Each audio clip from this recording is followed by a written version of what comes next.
Bismillahirrahmanirrahim. Assalamualaikum warahmatullahi wabarakatuh. Ahlan wa sahlan. Selamat datang di pelajaran bahasa Arab untuk kelas 8. Kali ini kita telah berada di bab 4. Untuk sesi yang kedua, kita akan mempelajari tentang qawaid atau qaidah, yaitu bagaimana bentuk fi'il mudhari setelah kata an, lan, dan li.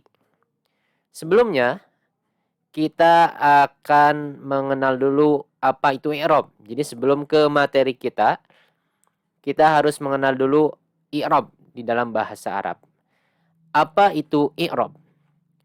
I'rab adalah perubahan keadaan akhir suatu kata karena adanya faktor tertentu yang merubahnya.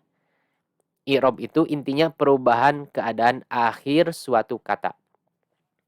Contohnya di sini ada kata kitab ya, yang artinya buku, di dalam 3 kalimat yang berbeda.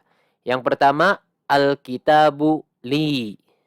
Yang kedua, aqra'u al-kitaba. Yang ketiga, ana sahibul kitabi. Di kalimat yang pertama, al-kitabu berharokat dhammah. Kemudian di kalimat yang lainnya, harokat terakhirnya berubah menjadi fathah. Dan di kalimat yang terakhir, harokat terakhirnya berubah menjadi kasroh.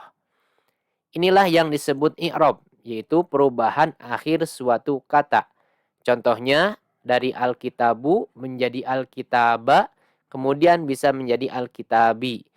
Kenapa bisa berubah? Ya adanya faktor tertentu yang merubahnya, yang nanti kita akan pelajari beberapa setelah ini. I'rab ini ada 4 macam.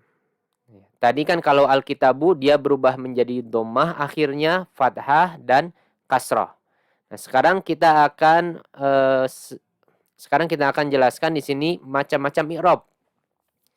Yang pertama ada yang namanya raf'un, rafa ya. Tandanya apa? Kalau kata itu beri'rab rafa, sebuah kata beri'rab rafa ditandai dhammah di akhir. Dan ini tanda asli ya, nanti karena akan ada tanda cabang yang insya Allah akan kita pelajari di pertemuan selanjutnya. Nah, kata yang beri'rab rafa ditandai dengan dhammah di akhirnya. Contohnya al-kitabu ini ya. Ini berarti al-kitabu ini merupakan kata yang beri'rab rafa. Kemudian nasbun, nasab. Tandanya apa? Tandanya adalah fathah di akhir. Contohnya aqra'u al-kitaba. Al-kitaba merupakan kata yang beri'rab nasab. Tandanya apa? Ada fathah di akhirnya. Kemudian jarrun, jar ya. Tandanya apa? Tandanya adalah kasroh di akhir. Contohnya fil kitabi. Al-kitabi merupakan kata yang beri'rab jar. Tandanya apa? Ada kasroh di akhirnya. Kemudian yang terakhir adalah jazmun atau jazm. Ini tandanya adalah sukun di akhir. Jazm ini i'rab khusus untuk fi'il atau kata kerja ya. Contohnya lam aqra. Aqra ini sukun harokat terakhirnya. Nah, dia merupakan kata yang beri'rab jazm.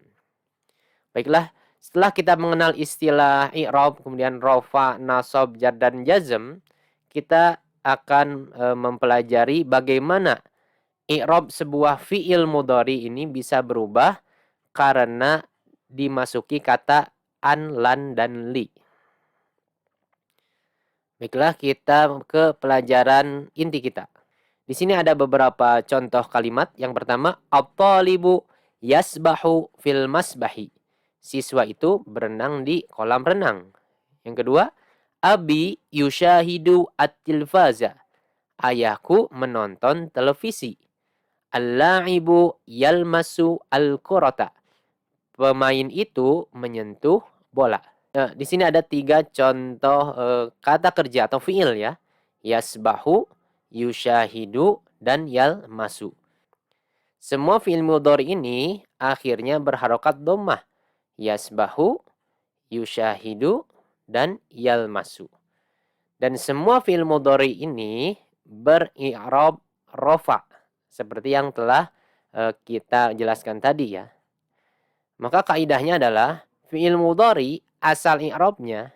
Jadi kalau misalkan fi'il mudhari tidak ada faktor lain yang memasukinya, asal i'rabnya adalah rofa. Tandanya dhammah di akhir kata. Kata yang beri'rab rofa ini bisa juga kita sebut marfu ya. Kemudian perhatikan contoh di sampingnya. At-talibu yuhibbu an yasbaha fil masbahi. Siswa itu senang berenang di kolam renang. Abi yajlisu li yushahida at-tilfaza. Ayahku duduk untuk menonton televisi. Al-laibu lan yalmasa al-kurata. Pemain itu tidak akan menyentuh bola. Sekarang perhatikan semua contoh kata kerja atau fi'il mudhari di kalimat-kalimat ini. Yang pertama ada yasbaha, kemudian yushahida, kemudian yalmasa. Semua fi'il mudhari ini di dalam contoh yang kedua semuanya dimasuki sebuah kata yang mana merubah harokat akhirnya. Yasbaha dimasuki an. Kemudian kita lihat di akhirnya menjadi fathah. Kemudian yushahid juga dimasuki kata li. Yang mana setelah dimasuki kata li, harokat akhirnya menjadi fathah juga.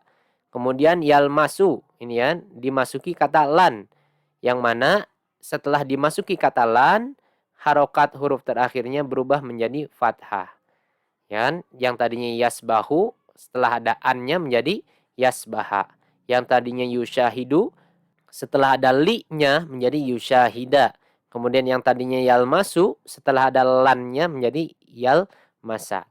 Dari sini kita bisa mengambil kesimpulan bahwa fi'il mudhari jika dimasuki kata an, li, dan lan, maka i'rabnya yang tadinya rofa menjadi nasab.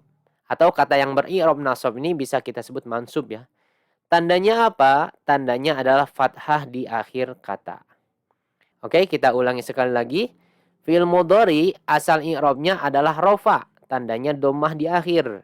Yasbahu, yushahidu, yalmasu. Tapi fi'il mudhari jika dimasuki kata an, li, dan lan, maka i'rabnya berubah menjadi nasab. Tandanya fathah di akhir.